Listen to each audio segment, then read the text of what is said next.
कक्षा 12 बही खाता एवं लेखा शास्त्र। कंपनी की अंश पूंजी और उसका निर्गमन, पूर्वाधिकार अंश का प्रीमियम पर निर्गमन। प्यारे बच्चों, एक प्रश्न के माध्यम से आपको हम बताएंगे पूर्वाधिकार अंश का प्रीमियम पर निर्गमन कैसे किया जाता है। एक प्रश्न हम लिख रहे हैं और उसको आपको समझाएंगे। प्यारे बच्चों, प्रश्न एक कंपनी लिमिटेड ने 5006% पूर्वाधिकार अंश, जिनमें से प्रत्येक अंश 10 रुपए का है, 4 रुपए प्रति अंश प्रीमियम पर निर्गमित किए। 1 रुपए प्रति अंश आवेदन पर, 6 रुपए प्रति अंश आवंटन पर प्रीमियम सहित, 3 रुपए प्रति अंश प्रथम याचना पर तथा 4 रुपए प्रति अंश अंतिम याचना पर देय है। समस्त अंश ले लिए गए और सब राशियां प्राप्त हो गई। केवल 1000 अंशों पर प्रथम याचना की राशि और 1500 अंशों पर अंतिम याचना की राशि प्राप्त नहीं हुई। इसके लिए जर्नल प्रविष्टियां कीजिए। प्यारे बच्चों, ये प्रश्न आपका है, ये अंश का प्रश्न है। प्यारे बच्चों, पिछले व्याख्यान पर आपको हम बताए थे कंपनी की पूंजी अंशों में क्यों विभक्त होती है। आपको बताया गया है, कोई लड़का बतावे कंपनी की पूंजी अंशों में क्यों विभक्त होती है। अर्पित, आप बताइए। वेरी गुड, बहुत अच्छा बेटा। मैं थोड़ा इसमें क्लियर कर दूं, मैं थोड़ा स्पष्ट कर दूं। कंपनी की पूंजी अंशों में क्यों विभक्त होती है, इसका एकमात्र कारण होता है समाज के विभिन्न वर्गों से सरलता पूर्वक, सहजता पूर्वक धन एकत्रित करना और कंपनी के लिए वांछित मात्रा में पूंजी की प्राप्ति करना होता है। इसलिए कंपनी क्या करती है, अपनी पूंजी को अंशों में विभक्त कर देती है। समाज के सभी वर्ग कंपनी में अपना योगदान कर सकें और कंपनी के लाभों से लाभान्वित हो सकें, इसलिए कंपनी क्या करती है, अपनी पूंजी को अंशों में विभक्त कर देती है। भारतीय कंपनी अधिनियम 1956 के अनुसार अंश केवल 2 प्रकार के रखे गए हैं। पहला अंश हमारा होता है पूर्वाधिकार अंश, दूसरा अंश हमारा होता है क्षमता अंश। प्यारे बच्चों, यहां देख रहे हो कंपनी क्या कर रही है, 6% पूर्वाधिकार अंश को बेच रही है, निर्गमित कर रही है। अब आप पूछ सकते हैं पूर्वाधिकार अंश क्या है और क्षमता अंश क्या है। आपको बताया गया है भारतीय कंपनी अधिनियम 1956 के अनुसार अंश केवल 2 प्रकार के रखे गए हैं। पहला अंश हमारा होता है पूर्वाधिकार अंश, जिसको हम कहते हैं प्रेफरेंस शेयर, अर्थात प्राथमिकता वाले अंश। पूर्वाधिकार अंश वे अंश होते हैं जिन्हें लाभांश संबंधी तथा पूंजी के पुनर्भुगतान संबंधी प्राथमिकता प्राप्त होती है, उसको हम पूर्वाधिकार अंश कहते हैं। ऐसे अंशधारी जो पूर्वाधिकार अंश को क्रय करते हैं, वे जोखिम उठाने के स्वभाव वाले नहीं होते हैं। वे अपनी बचत को ऐसी जगह लगाना चाहते हैं जहां एक निश्चित वार्षिक आय के साथ साथ उनकी पूंजी की सुरक्षा भी होती रहे। अर्थात वे चाहते हैं कि कंपनी में लाभ हो अथवा लाभ ना हो, हमको लाभ उसमें अवश्य मिलना चाहिए। जब कभी कंपनी का विघटन हो अर्थात कंपनी का समापन हो तो हमारी पूंजी की सकुशल वापसी भी हो जाए। ऐसे लोग कैसे होते हैं, जोखिम उठाने के स्वभाव वाले नहीं होते हैं। वे चाहते हैं अपनी बचत को हम जहां लगाएं, हमको एक निश्चित वार्षिक आय भी मिलती रहे और हमारी पूंजी की सकुशल वापसी भी हो जाए। ऐसे लोग क्या करते हैं, पूर्वाधिकार अंश को खरीदते हैं। तो कंपनी क्या कर रही है, पूर्वाधिकार अंश को बेच रही है। और जनता क्या कर रही है, जो जोखिम नहीं उठाना चाहते हैं, वे क्या कर रहे हैं, पूर्वाधिकार अंश को खरीद ले रहे हैं। इसी को हम कहते हैं पूर्वाधिकार अंश। दूसरा हमारा प्रश्न है क्षमता अंश क्या होता है। इसको हम इक्विटी शेयर कहते हैं। क्षमता अंश वे अंश होते हैं जिन्हें लाभांश संबंधी तथा पूंजी के पुनर्भुगतान संबंधी कोई प्राथमिकता नहीं प्राप्त होती है, उसको हम कहते हैं क्षमता अंश। ऐसे अंश खरीदने वाले कैसे होते हैं, जोखिम उठाने के स्वभाव वाले होते हैं। जब कंपनी को लाभ होगा, इनको अधिक मात्रा में लाभ मिल जाएगा। यदि कंपनी को लाभ नहीं होगा, इनको कोई भी लाभ नहीं मिलेगा, इसलिए ये जोखिम उठाने के स्वभाव वाले हुए। और जब कभी कंपनी का वितरण होता है अर्थात कंपनी का समापन होता है तो इनकी पूंजी की वापसी होगी कि नहीं होगी, ये कोई गारंटी नहीं होगी। इसलिए ऐसे लोग कैसे होते हैं, जोखिम उठाने के स्वभाव वाले होते हैं। आइए हम चर्चा करते हैं। पूर्वाधिकारांश कंपनी बेच रही है और उस पर आप देख रहे हैं राशियां कैसे मांगी जा रही हैं। तो जो व्यक्ति पूर्वाधिकारांश खरीद रहे हैं उनको 6% की लाभ की गारंटी और पूंजी पर क्या होगा, 6% उनको ब्याज ही मिलेगा। तो दो मायने में श्योरिटी हो गई, लाभ में हिस्सा मिलने का अधिकार और पूंजी की वापसी में अर्थात पूंजी पर 6% ब्याज ही इनको मिलता रहेगा। आइए हम प्रश्न को हल करते हैं। एक कंपनी लिमिटेड ने 5000 6% पूर्वाधिकार अंश निर्गमित किए, जिनमें से प्रत्येक अंश 10 रुपए का है। कंपनी क्या कर रही है, इसको 4 रुपए प्रति अंश बढ़ा करके बेच रही है, जिसको हम कह रहे हैं प्रीमियम। तो यहां लिखा जाएगा, सवाल को हम हल कर रहे हैं, 5000 6% preference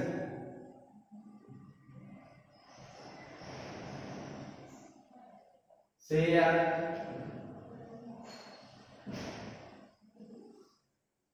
issued at the rate of 10 each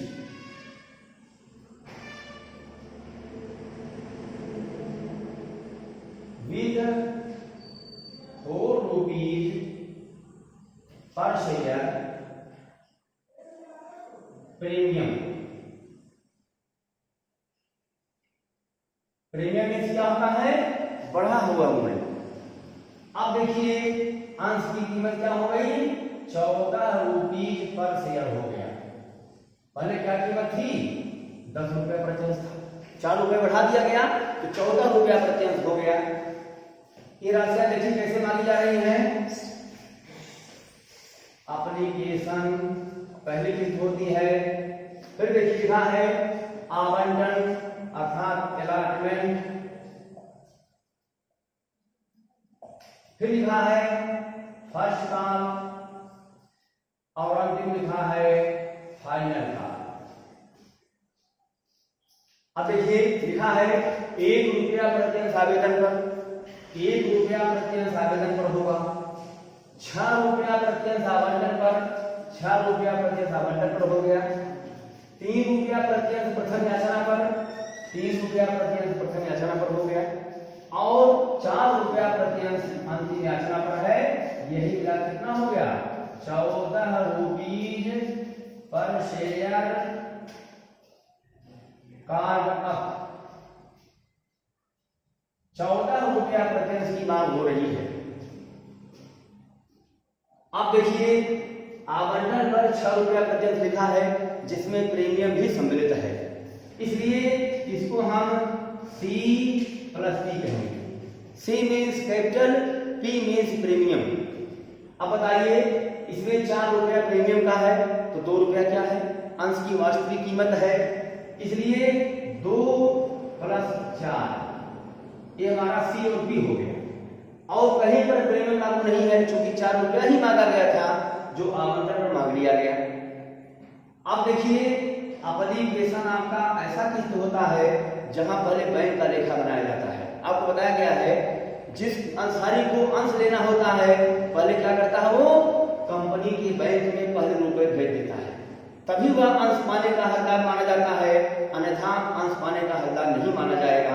इसलिए एप्लीकेशन पर क्या होता है, पहली एंट्री बैंक की बनाई जाती है। तो बैंक का लेखा यहाँ पे हो रहा है, 1 रुपया प्रति शेयर है, अंश कितने हैं 5000, तो गुणा करिएगा 5000 1 5000 होगा। इसको हम C अर्थात पूंजी खाते में ट्रांसफर कर देंगे, यही 5000 रुपया पूंजी खाते में ट्रांसफर कर दिया जा रहा है। अब आवंटन पर आइए, यहाँ 6 रुपया लिखा है जिसका विभाजन कर दिया गया C+P में। C means capital, P means premium.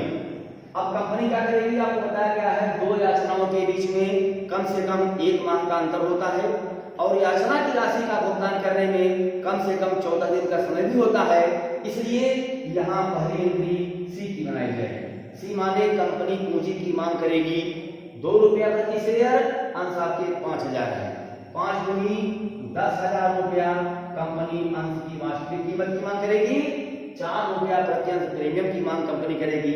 तो पी की मांग कंपनी करेगी कितने, 4 रुपए प्रति अंश है 5000, 4 पच्चीस 20,000 रुपए। और देखिए ये राशि क्या होगी, बैंक में कब मिल जाएगी, 14 दिन के भीतर में बैंक को प्राप्त हो जाएगी। तो 30,000 रुपए का लेखा इन दोनों को जोड़ करके हम बैंक में दर्शा देते हैं, दिखा देते हैं। आइए प्रथम बात पर सी का लेखा होता है, कंपनी पहले पूंजी की मांग करेगी 3 रुपए प्रति अंश आपके 5000 है, 3 बचे 15,000 रुपए कंपनी आपसे मांगेगी। लेकिन सवाल को पढ़िए क्या लिखा है, केवल 1000 अंशों पर प्रथम याचना की जा सकती। 1000 अंशधारी ऐसा है, अंश का मालिक ऐसा है जो प्रथम दान पर भुगतान नहीं कर पा रहा है, इसलिए इसको यहाँ करेंगे लेस माने घटाया 1000 शेयर है, 3 रुपए की दर से होगा, तो 3000 रुपए का भुगतान यहाँ पे नहीं कर पाया हो, इसको हम कहते हैं कॉल्स इन एरियर।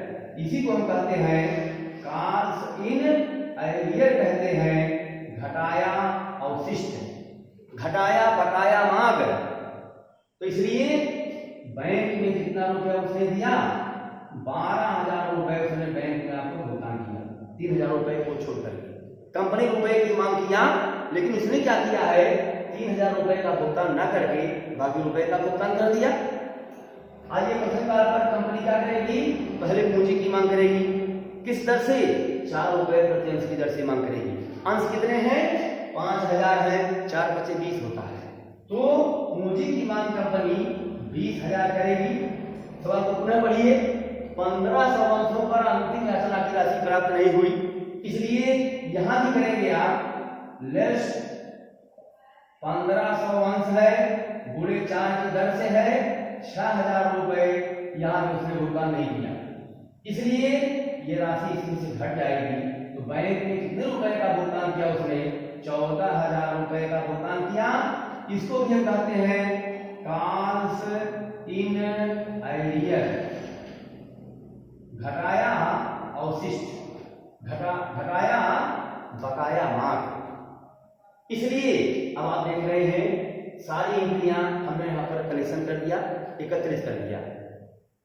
प्यारे बच्चों, ये एंट्री जो आपको बताई आ रही है, कहीं कोई आपको दिक्कत है, एक टेबल जो बना दिया गया है, इससे आपको एंट्री करने में आसानी हो जाएगी। जैसे देखिए आप, ये बी और सी लिखा है, बैंक का क्या लेखा होगा, पूंजी खाते में ट्रांसफर होने का क्या लेखा होगा।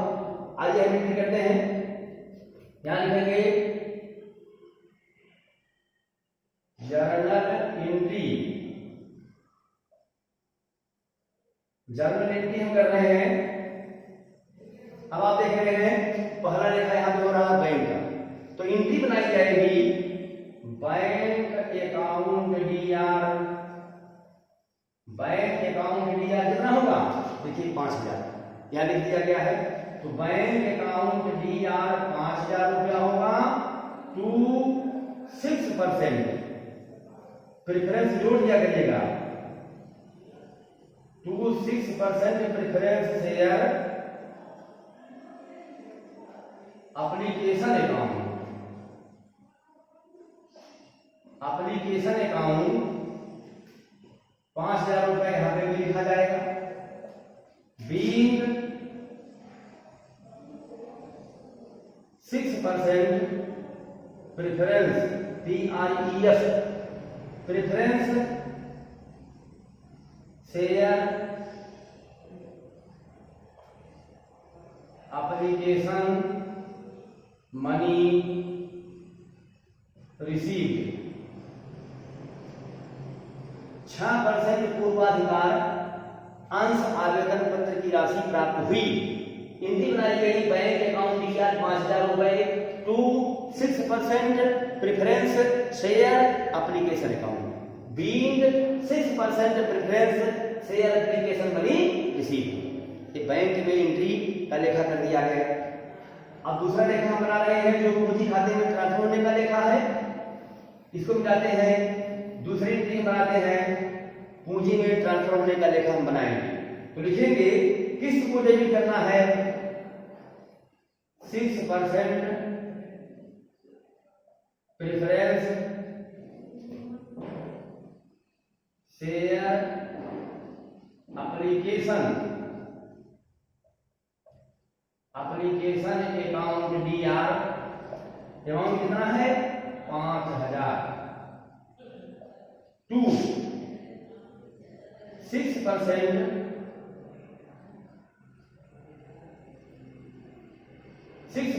Preference share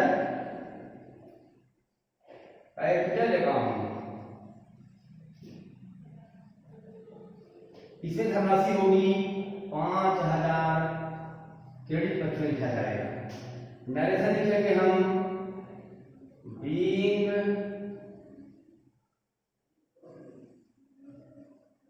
transferred made,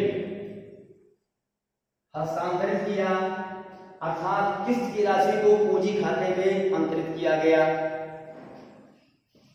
entry हो गई, इसको मिटा दे रहे हैं हम। फिर अगली एंट्री हम बनाएंगे जो अलॉटमेंट पर लेखा देख रहे हैं। तो यहां लेखा बनाएंगे हम, पहले किस्त को डेबिट करेंगे, पूंजी को क्रेडिट करेंगे, प्रीमियम को क्रेडिट करेंगे। तो एंट्री बनेगी 6% preference share allotment account DR to 6% preference share capital account to share premium account. अब देखिए पूंजी की राशि कितनी है 10,000 रुपए है, प्रीमियम की राशि क्या है 20,000 रुपए है। इन दोनों का योग 30,000 रुपए किस्त में डेबिट कर दिया जाएगा। एंट्री बनी 6% preference share allotment account DR to 6% preference share capital account 10,000 रुपए हुआ, टू शेयर प्रीमियम अकाउंट 20,000 रुपए हुआ। यहां विवरण लिखेंगे हम being 6% preference share allotment money due with premium.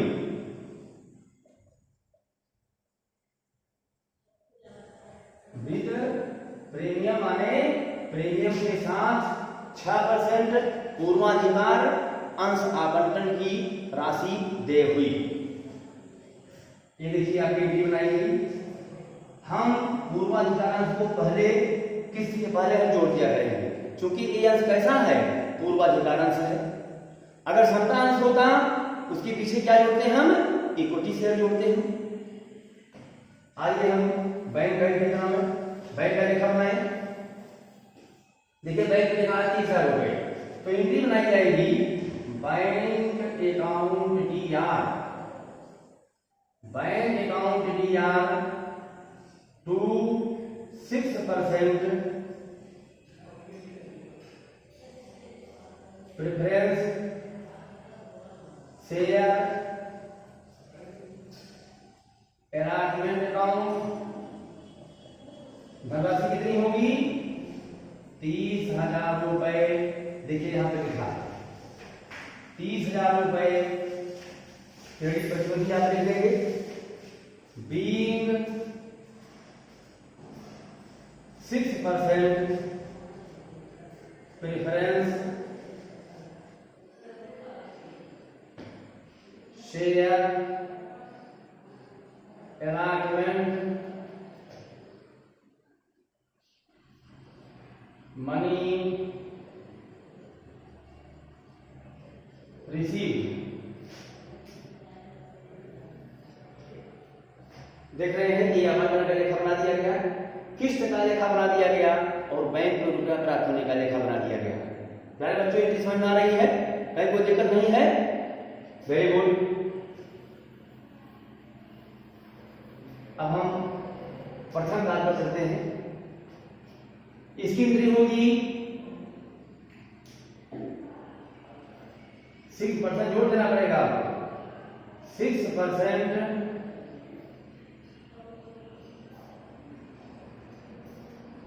Preference share first call account DR to 6%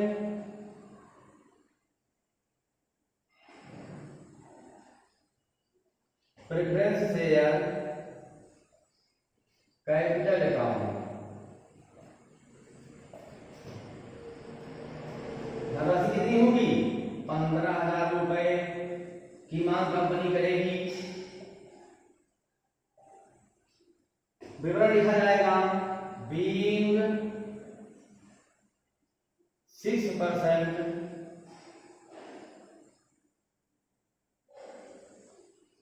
preference share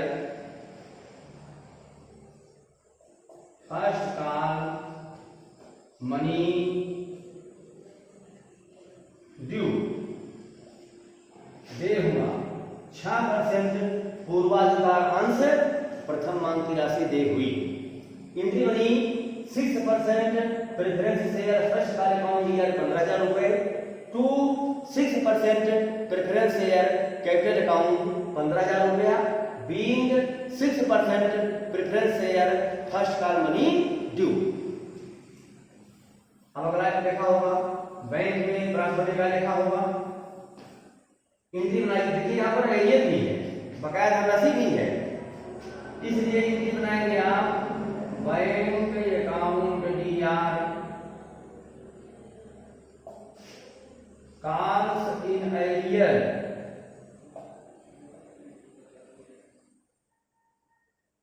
arrears account DR to 6%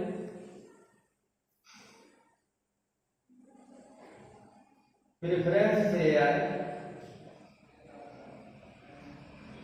first call account. अब देखिए एंट्री बनाई गई है बैंक अकाउंट डीआर। देखा बैंक में कितना रुपया मिलेगा? 12,000 रुपया। एजेंट कितना हो गया है? 3,000 जो बकाया हो गया है उसको डेबिट कर दीजिए। और प्रथम मांग पर कुल 15,000 रुपया मिला था, जिसमें बैंक में मिला 12,000 रुपए, 3,000 रुपए एरियर हो गया, बकाया हो गया, अवशिष्ट हो गया। Being 6% preference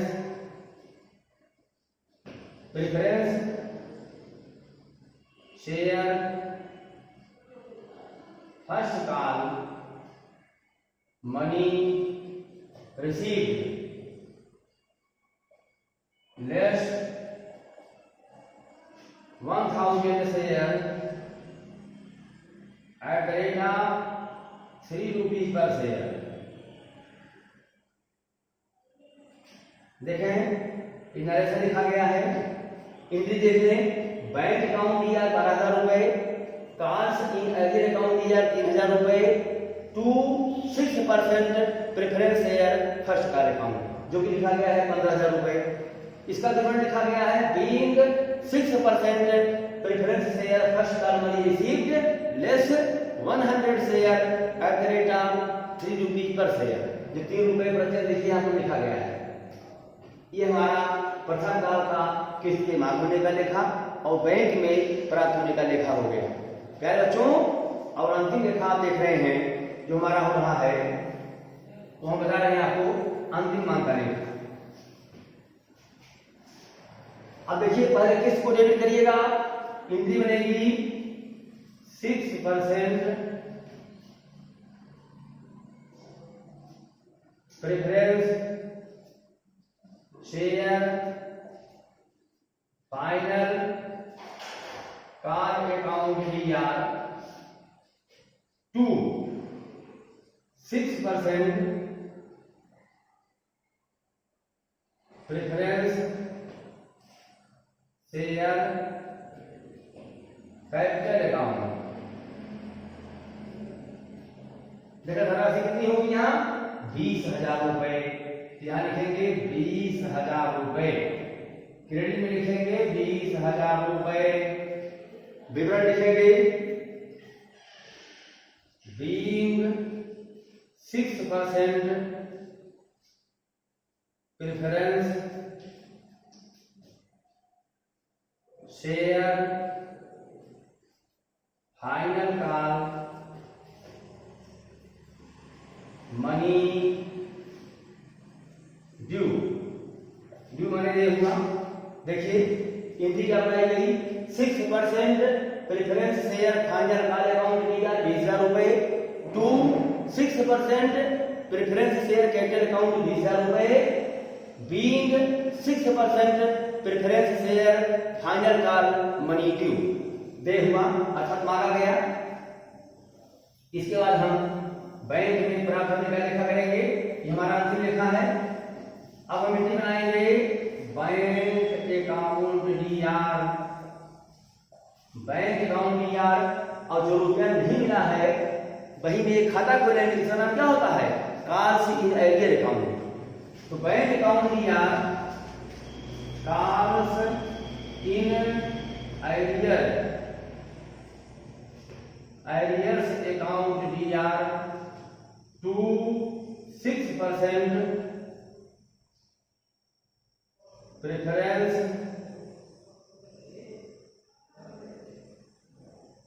share final call.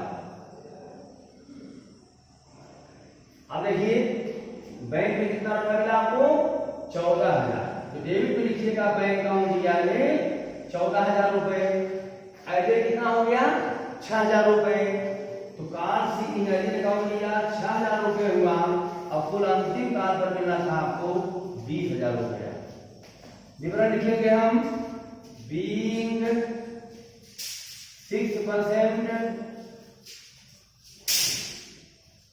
Preference share final call money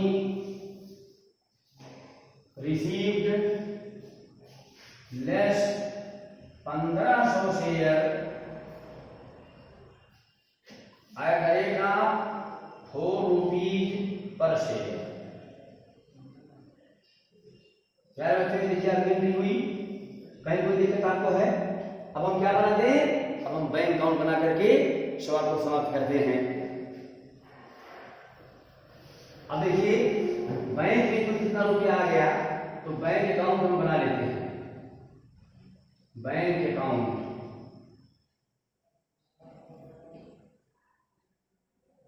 बाएं भाग को कहते हो डेबिट पक्ष, डेबिट पक्ष कहते हो। दाएं भाग को क्या कहते हो क्रेडिट पक्ष कहते हो। अब देखिए bank account DR to share application, यहां लिखोगे to 6% preference share application account कितना मिला इस बार आपको 5,000 रुपया मिला, ये लिख दिया गया। फिर लिखा पड़ रहा है bank account DR to 6% preference share allotment account, तो लिखेंगे यहाँ पे to 6% preference share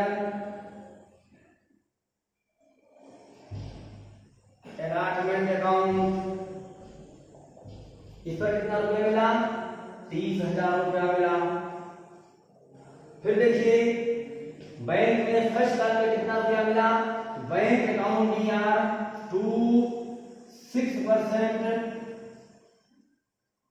preference share first call account, इस पर देखिए कितना मिला है 12,000 रुपया मिला है। 12,000 रुपये प्रथम माह पर मिला है। इसके बाद bank account ER to 6% preference,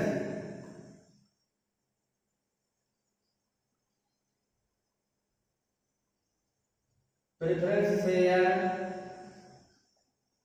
final का, इस पर देखिए कितना मिला है, 14,000 मिला है।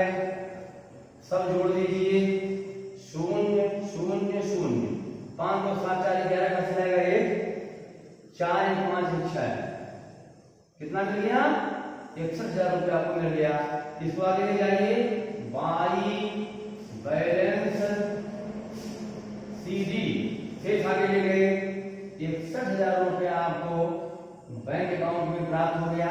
तो 61,000 रुपया ये बैंक खाते का शेष आपको मिला। बच्चों ये बैंक अकाउंट बन गया, आपको समझ में आ गया होगा सवाल, कहीं कोई दिक्कत तो नहीं है। अगर कोई दिक्कत हो अभी तुरंत सवाल को पूछिएगा। थैंक्स।